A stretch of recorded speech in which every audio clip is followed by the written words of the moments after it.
a máa kú dédé àsìkò yìí yóò bá wa lára mu láṣẹ Lédùà àmín. Ìròyìn fẹ́lifẹ́li náà ló ń dé sí ojú amóhùnmáwòrán yín láti iléeṣẹ́ wa ìròyìn fẹ́lifẹ́li TV. Lónìí ti ṣe ọjọ́bọ̀ Thursday ọjọ́ kẹẹ̀ẹ́dógún nínú oṣù kẹjọ ọdún 2024. Fúnmi Adénúgà lẹni tí ó mú ìròyìn wá sí ojú amóhùnmáwòrán yín. Síwájú kẹ́ ẹ tó gbọ́ ẹ̀kúnrẹ́rẹ́ ìròyìn náà ẹ jẹ́ ká sí omi mu ná à ń padà bọ̀.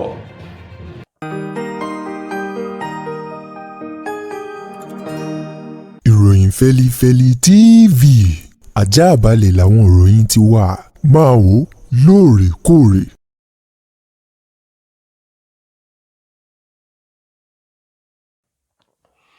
Ẹ káàbọ̀ padà ìròyìn fẹ́lifẹ́li ọ̀hún rèé lẹ́kùnrẹ́rẹ́.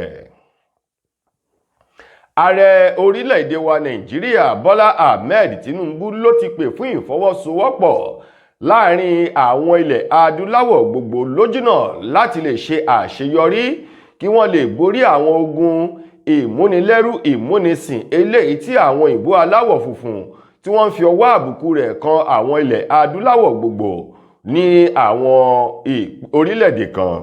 Ààrẹ Bọ́lá Tinubu èyí tó rawọ́ ẹ̀bẹ̀ sí àwọn olórí ilẹ̀ adúláwọ̀ náà níbi ìrìnàjò ọlọ́jọ́ mẹ́ta kan èyí tó ṣe lọ sí orílẹ̀-èdè Equatorial Guinea níbi tí ààrẹ ọ̀hún ti sọ̀rọ̀ ní orílẹ̀-èdè Equatoria ní ìlú eléyìí tí wọ́n ń pè ní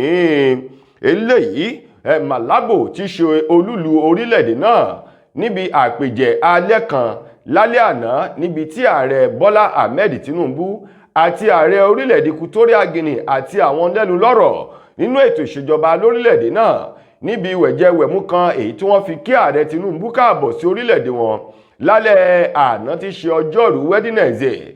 Níbẹ̀ ni Tinubu ti sọ wípé iyán ti di àtúngún bẹ́ẹ̀ sì ni ọbẹ̀ náà ti di àtúnṣe. Ó ní àjèjì ọwọ́ kan ò gbẹ́rù dórí àgbájọwọ́ la fi sànyà. Ó ní bí ejò lábá ń bẹ níwájú tí àgbàdo tẹ̀lé tí ejò sèbé àti àwọn paramọ́lẹ̀ tí gbogbo wọn bá rìn pọ̀ ó ní kò sí ẹnikẹ́ni tí ó fìyà jọmọ ejò. Ó ní ṣùgbọ́n àìrìpọ̀ ọmọ ejò ní fìyà jẹ o. Ó ní báyìí àsìkò ti tó fún gbogbo ilẹ̀ adúláwọ̀ láti rìn pọ̀ kí wọ́n ṣera wọn lóṣùṣù ọwọ̀. Bẹ́ẹ̀ sì ni àwọn ìṣòro tí ń kojú ilẹ̀ adúláwọ̀ kí gbogbo wọn jọ jókòó yí tábìlì pò láti wá ọ̀nà àbáyọ sí àwọn ìṣòro ọ̀hún. Lákòótán nínú ọ̀rọ̀ ààrẹ Tinubu èyí tó ti sọ ọ̀rọ̀ náà ó ní kì í ṣe wípé bóyá àwọn ò mọ ìṣòro kì í sì ṣe wípé ilẹ̀ adúláwọ̀ kò ní ìṣòro. Ó ní bẹ́ẹ̀ sì ni kì í ṣe wípé wọn ò mọ̀nà àbáyọ sí ìṣòro ọ̀hún. Ó ní ní báyìí ohun tí a bá ti sọ wípé ó yá kan kì í tún falẹ̀ mọ́ o. Ó ní àsìkò ti wá tó ó sì ti yá báyìí kí gbogbo ilẹ̀ adúláwọ̀ pátá kí wọ́n bẹ̀rẹ̀ sí ní ja àjàbọ́ kúrò lọ́wọ́ ogun ìmúnisìn ìkónilẹ́rù àti ìkóni ní àwọn dúkìá owóyebíye lọ sí àwọn ilẹ̀ funfun gbogbo kí àwa náà ká gbé tiwa lárugẹ ká lè ṣe àṣeyọrí nílẹ̀ adúláwọ̀ bí ààrẹ Tinubu ti sọ̀rọ̀ náà ní Malabo tí ṣolúlu orílẹ̀-èdè Equatorial Guinea. Àwọn ẹgbẹ́ tí wọ́n ṣe búrẹ́dì àti kéèkì eléyìí tí wọ́n pe igun ẹgbẹ́ ọ̀hún ní Association of Master Bakers and Caterers of Nigeria ẹ̀ka ti ìpínlẹ̀ Èkó. Àwọn mà ní wọ́n ṣe ìwọ́de ní àná tí ṣe ọjọ́rú Wednesday káàkiri ìpínlẹ̀ Èkó àti lọ sí iléeṣẹ́ ọba ní ìpínlẹ̀ Èkó lójúnà láti lè fi ìwọ́de ọ̀hún fi ṣe ìfẹ̀hónúhàn wọn lórí ọ̀wọ́n gógó fúláwà èyí tí wọ́n fi ń ṣe búrẹ́dì àti kéèkì bó ti gbé owó lórí o. Àwọn ẹgbẹ́ ọ̀hún tí wọ́n wòye lórí ìpinnu àti ìgbésẹ̀ tí ìjọba àpapọ̀ orílẹ̀-èdè Nàìjíríà ń gbé láti lè jẹ́ kí ara tu mùtúmù wà ṣùgbọ́n tó jẹ́ wípé kàkà kí ewé àgbọn rọ̀ nípele nípe ńṣe ló tún le sí o. Wọ́n ní kàkà kó sàn lára ìyá àti bí ńṣe ní tún fi ọmọ rẹ̀ bí obìnrin sí. Wọ́n ní kàkà kí owó fúláwà ó wálẹ̀ lẹ́yìn tí ìjọba àpapọ̀ ti kéde wípé fún odidi oṣù 6 gbáko ni wọn yóò fi gbé ojú kúrò ńbẹ̀ láti máa gba owó orí lórí àwọn tí wọ́n ń kó fúláwà àti jéró tó fi mọ́ àwọn nǹkan bíi jíjẹ míì wọ orílẹ̀-èdè Nàìjíríà láti lè jẹ́ kí ara tu mùtúmù wà. Wọ́n ní láti ìgbà tí ìjọba àpapọ̀ ti sọ̀rọ̀ yìí wọ́n ní kàkà kí owó tí wọ́n máa ra àpò fúláwà kan wálẹ̀ sí wọ́n ní ṣe ní tún wọ́n sí o èyí tó sì jẹ́ wípé kò fún àwọn láàyè láti lè ṣiṣẹ́ òòjọ́ wọn bí iṣẹ́ kí búrẹ́dì ó wà lọ́pọ̀ yanturu pẹ̀lú ẹ̀dínwó. Wọ́n ní ìwọ̀nba fúláwà tí àwọn rírà owó rẹ̀ wọ́n, bẹ́ẹ̀ sì ni búrẹ́dì rẹ̀ kò ṣeé má jẹ nítorí pé ó jẹ́ ọ̀kan gbòógì nínú oúnjẹ èyí tó jẹ́ olùgbàlà fún àwọn ọmọ orílẹ̀-èdè Nàìjíríà. Ẹni tó jẹ́ alága ẹgbẹ́ ọ̀hún ní ìpínlẹ̀ Èkó, olóyè Ayọ̀ọ́lá Matthew, òun mà ló sọ̀rọ̀ lórúkọ ẹgbẹ́ náà. Ó ní nínú oṣù keje ọdún èyí tí a wà nínú rẹ̀ yìí ní ìjọba àpapọ̀ orílẹ̀-èdè Nàìjíríà kéde wípé láti ọjọ́ kìíní nínú oṣù kẹjọ ni àwọn yóò bẹ̀rẹ̀ sí ní máa fún gbogbo àwọn èèyàn tí wọ́n ń kó fúláwà àti ìrẹsì tó fi mọ́ àwọn oúnjẹ mìíràn wọ orílẹ̀-èdè Nàìjíríà láǹfààní ọ̀fẹ́ láti má gba owó orí ìkó ọjà wọlé lọ́wọ́ ẹnikẹ́ni nínú wọn, láti lè jẹ́ kí oúnjẹ pọ̀ ní orílẹ̀-èdè Nàìjíríà, èyí tó sì jẹ́ wípé ó ti tó ọ̀sẹ̀ méjì báyìí nínú oṣù kẹjọ. Wọ́n ní kàkà kí owó fúláwà ó tún wálẹ̀ láàrin oṣù kẹjọ yìí, wọ́n ní ṣe ní ó tún wọ́n sí, èyí tí owó rẹ̀ tó tún lékenkà sí iye tí wọ́n rà á síwájú kí ìjọba kó tó kéde. Wọ́n ní bẹ́ẹ̀ sì wá ní àwọn iléeṣẹ́ tí wọ́n ń ṣe fúláwà náà ní orílẹ̀-èdè Nàìjíríà, wọ́n ní kàkà kí wọ́n tẹ̀lé àṣẹ ìjọba kí wọ́n gbé owó rẹ̀ wálẹ̀, wọ́n ní àwọn náà tún fi owó léléyìí tó sì ń fa ìnira fún àwọn láti rà. Lákòótán, wọ́n gbé oríyìn fún ìjọba àpapọ̀ ilẹ̀ yìí fún iṣẹ́ takuntakun àti èròǹgbà wọn láti lè jẹ́ kí nǹkan dáa fún gbogbo mùtúmù ọmọ orílẹ̀-èdè yìí, ṣùgbọ́n wọ́n ní ó kù níbọn rò. Wọ́n ní àwọn ọ̀rọ̀ ìjọba àpapọ̀ wípé tá a bá ta níṣe làátọ̀, tá a bá tọ̀ yìí máa ń dẹran nídìí. Wọ́n ní gbogbo àwọn ènìyàn tí wọ́n fún ní ìwé láti máa kó jẹ wọ orílẹ̀-èdè Nàìjíríà kí wọ́n gbé àwọn ìgbìmọ̀ kan dìde tí yóò máa ṣe àyẹ̀wò sí àwọn ilé-iṣẹ́ wọ̀nyí láti lè mọ̀ bóyá wọ́n tẹ̀lé òfin àti àṣẹ ìjọba orílẹ̀-èdè Nàìjíríà. Èyí tó bá ti kọ̀ tó tàpá sí òfin kí wọ́n fìyà jẹ, gẹ́gẹ́ bí àwọn ẹgbẹ́ ọ̀hún ti ń ṣe búrẹ́dì ní orílẹ̀-èdè Nàìjíríà ẹ̀ka ti ìpínlẹ̀ Èkó bí wọ́n ti sọ̀rọ̀ náà ní àná. Ilé-iṣẹ́ ọlọ́pàá ìpínlẹ̀ Ògùn ló ti ta àwọn olùgbé ìpínlẹ̀ Ògùn lólobó láti wà ní ojúfò ojúlalá kan fi ṣọ́rí kúrò lọ́wọ́ àwọn alọ́kólóhun kígbe àwọn ọmọ báwo ní àjàgbà lójú pópó àti nínú súnkẹrẹ fàkẹrẹ.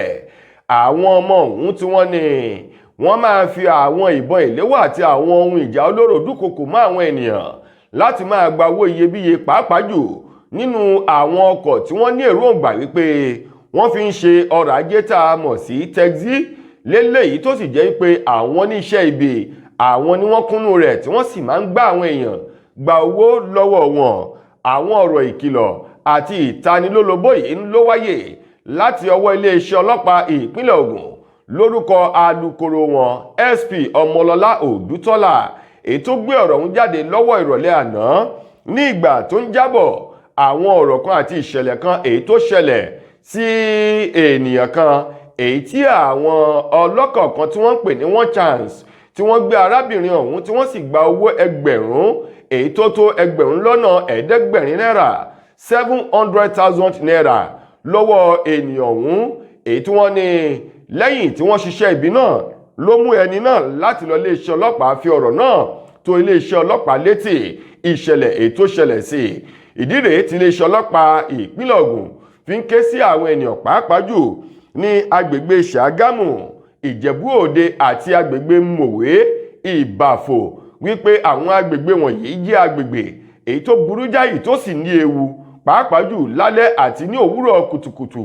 Wọ́n wá sọ fún àwọn tí wọ́n jẹ́ olùtajà àti olùra ọjà láti kọ́ ẹ̀kọ́ bí a ti fi owó pamọ́ sínú àpò ilé ìfowópamọ́ báńkì.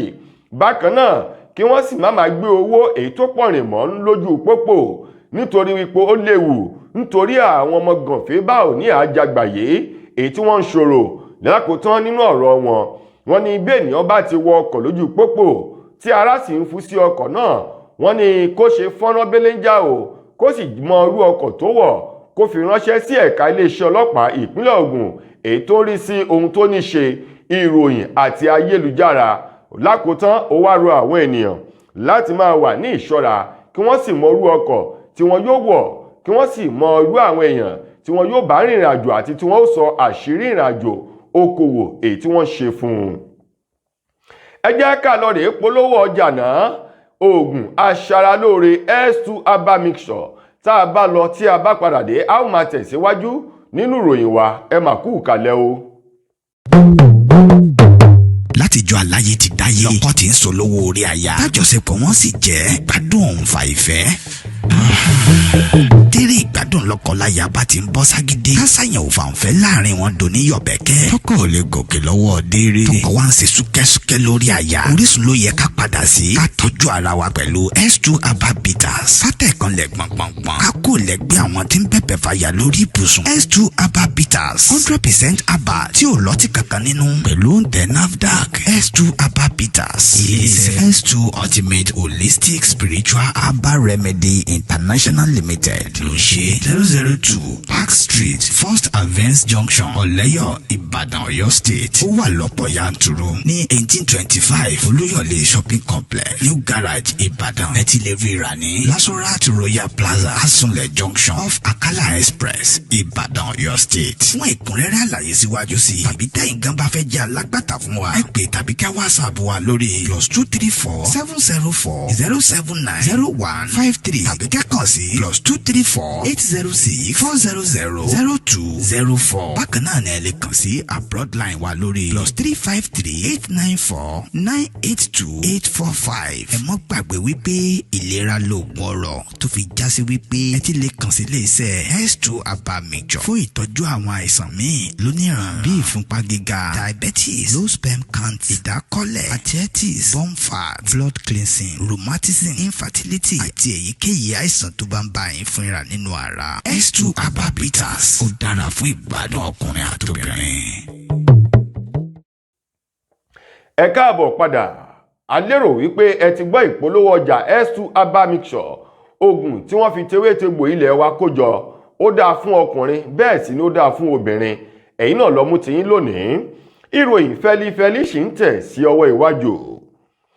Ilé-ẹjọ́ májísírèètì kan èyí tó kalẹ̀ sí ìpínlẹ̀ Èkìtì èyí tó rí sí ìgbẹ́jọ́ àwọn ọmọléje tó bá hùwà ọ̀daràn ni wọ́n ti ní kí wọ́n lọ ju ọmọdékùnrin ọmọ ọdún 12 kan èyí tó gún àwọn akẹgbẹ́ rẹ̀ tó gún wọn ní apá àti ní èjìká wípé kí wọ́n lọ ju ọmọ náà sínú ọgbà àhámọ́ ti àwọn ọmọdé ètò wọ́n ń pè ní ọgbà àtúnṣe aláìgbọ́rọ̀ fún àwọn ọmọdé o látàrí ìwà tí ọmọ ọdún 12 ọ̀hún èyí tó wù.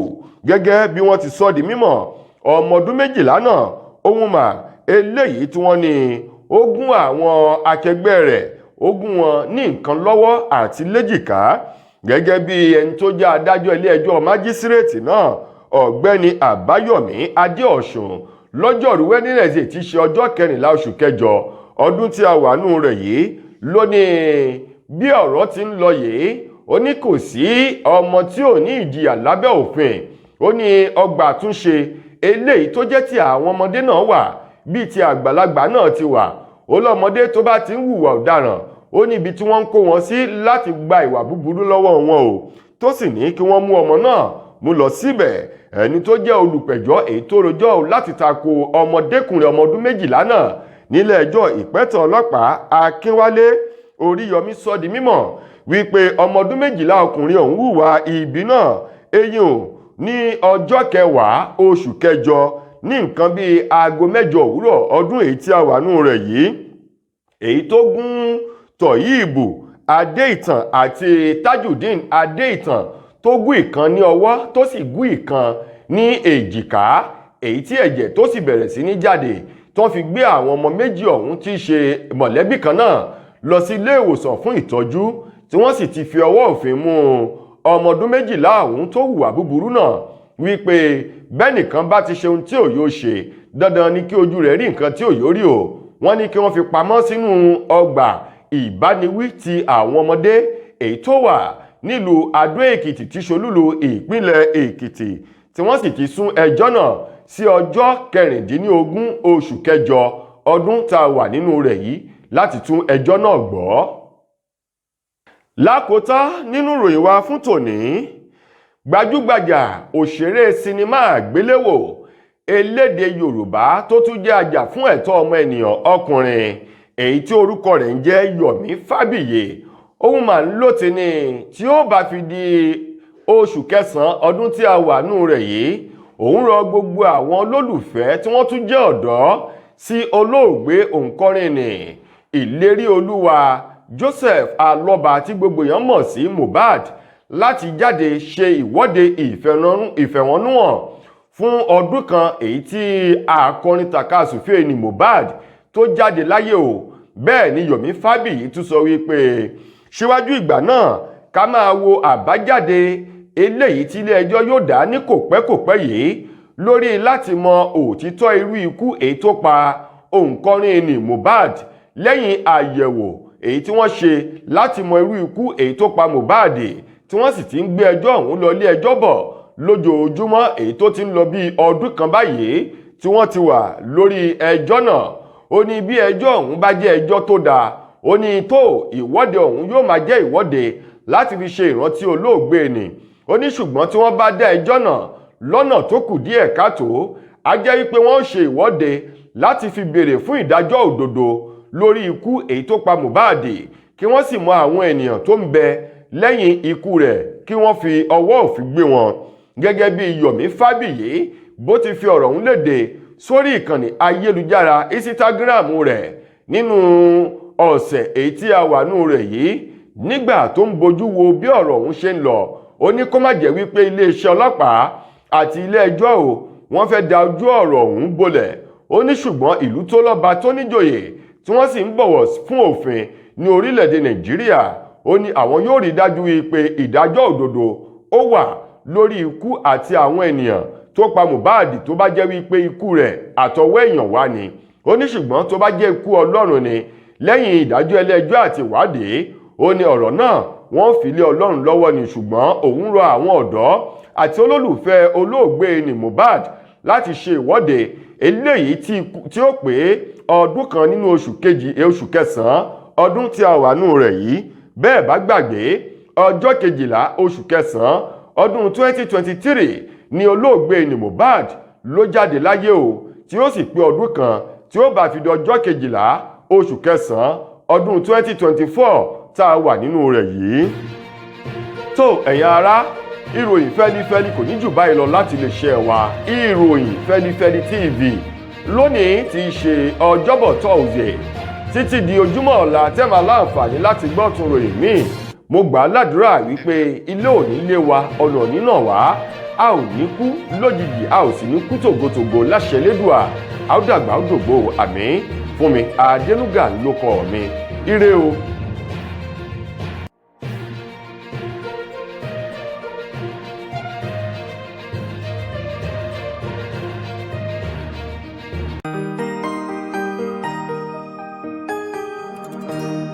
Ìròyìn Fẹ́lifẹ́li TV àjààbálẹ̀ làwọn ìròyìn ti wà.